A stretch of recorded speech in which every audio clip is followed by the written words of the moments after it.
warahmatullahi wabarakatuh. Perkenalkan, nama saya Wenda Vitasari, BP 19 10 11 55 310534 dari manajemen 11. Baiklah, pada video ini saya akan menjelaskan materi tentang proses rekrutmen, seleksi, dan penempatan. Apa saja sih yang dibahas dalam materi tersebut? Yuk langsung saja kita simak video berikut ini. 1. Rekrutmen. Apa sih yang dimaksud dengan rekrutmen tersebut? A. Pengertian rekrutmen. Rekrutmen adalah sebuah proses untuk mencari dan mengangkat karyawan yang memiliki kemampuan yang dibutuhkan melalui seleksi. Tujuan rekrutmen. Menurut pendapat Shimamura pada tahun 1997, ada beberapa tujuan rekrutmen yang ingin dicapai oleh perusahaan, antara lain, yang pertama yaitu menarik sejumlah pelamar kerja sehingga perusahaan dapat memiliki peluang lebih besar. Yang kedua yaitu penghasilan karyawan adalah pelaksanaan yang baik dan tetap dengan perusahaan untuk waktu yang panjang. Yang ketiga diharapkan memiliki efek luberan bahwa citra perusahaan meningkat sehingga pelamar yang tidak berhasil dapat memiliki kesan positif terhadap perusahaan. C. Proses rekrutmen. 1. Sourcing process merupakan proses untuk memperoleh pelamar yang sesuai dengan kebutuhan yang ada melalui sumber-sumber yang tersedia. Yang kedua yaitu selection process, adalah proses menyaring pelamar kerja menjadi kandidat yang sesuai dengan kebutuhan perusahaan. Yang ketiga, user process, adalah proses mencari orang yang tepat untuk posisi yang dibutuhkan atau tersedia yang diperoleh dari kandidat yang ada yang lolos dari proses seleksi. D. Metode rekrutmen. Menurut Hasibuan, pada tahun 2010 ada dua metode rekrutmen, yaitu yang pertama ada metode tertutup. Rekrutmen dengan metode tertutup adalah cara menarik pelamar dengan menginformasikan hanya kepada karyawan atau orang tertentu. 2. Metode terbuka. Proses rekrutmen dengan metode terbuka adalah cara penarikan karyawan dilakukan dengan menginformasikannya secara luas seperti melalui iklan.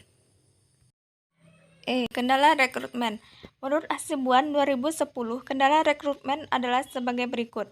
Yang pertama, kebijaksanaan perusahaan. 2. Persyaratan jabatan. 3. Metode pelaksanaan rekrutmen. 4. Kondisi pasar tenaga kerja. 5. Solidaritas perusahaan. Dan yang keenam yaitu kondisi lingkungan eksternal. 2. Seleksi. A. Pengertian seleksi. Seleksi adalah proses pemilihan beberapa orang dari banyak orang dengan kualifikasi yang telah ditentukan sesuai dengan kebutuhan perusahaan. B. Tujuan seleksi. Di antaranya, 1. Menjamin perusahaan memiliki karyawan yang tepat untuk suatu jabatan atau pekerjaan. 2. Memastikan keuntungan investasi SDM perusahaan. 3. Mengevaluasikan dalam memperkerjakan dan penempatan pelamar sesuai minat. 4. Memperlakukan pelamar secara adil dan meminimalkan diskriminasi. Yang kelima, memperkecil munculnya tindakan buruk karyawan yang seharusnya tidak diterima. C. Proses seleksi. Terdapat 4 komponen dalam suatu proses seleksi tersebut. Yang pertama yaitu kuantitas, jumlah tenaga kerja yang dibutuhkan. Yang kedua, standar kualifikasi tenaga kerja yang dibutuhkan. Yang ketiga, kualifikasi dari sejumlah calon tenaga kerja. Yang keempat, serangkaian alat-alat seleksi. D. Metode pengadaan seleksi. 1. Metode non-ilmiah, yaitu seleksinya dilaksanakan tidak didasarkan kepada kriteria, standar, atau spesifikasi kebutuhan nyata pekerjaan, tetapi hanya didasarkan kepada perkiraan dan pengalaman saja. 2. Metode ilmiah, yaitu pengembangan seleksi non-ilmiah dengan mengadakan analisis cermat tentang unsur-unsur yang akan diseleksi, supaya diperoleh karyawan yang kompeten dan penempatan yang tepat. Kendala. 1. Tolak ukur, yaitu kesulitan untuk menentukan standar yang akan digunakan mengukur kualifikasi seleksi secara objektif. 2. Penyeleksi, yaitu kesulitan mendapatkan penyeleksi yang tepat, jujur, dan objektif penilaiannya. 3. Pelamar, yaitu kesulitan untuk mendapatkan jawaban yang jujur dari pelamar.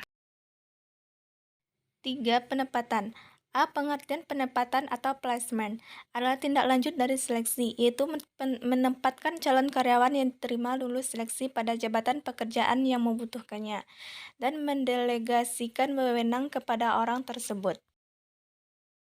B. Faktor penempatan.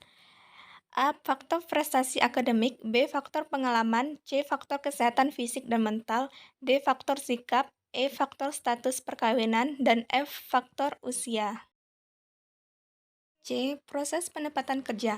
Adapun proses penempatan kerja sebagai berikut. 1. Promosi.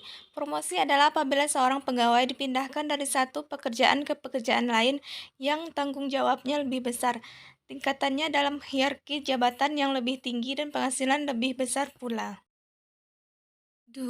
Transfer adalah pemindahan pegawai dari satu jabatan ke jabatan yang lain yang memiliki tanggung jawab yang sama dan level yang sama. 3. Demosi.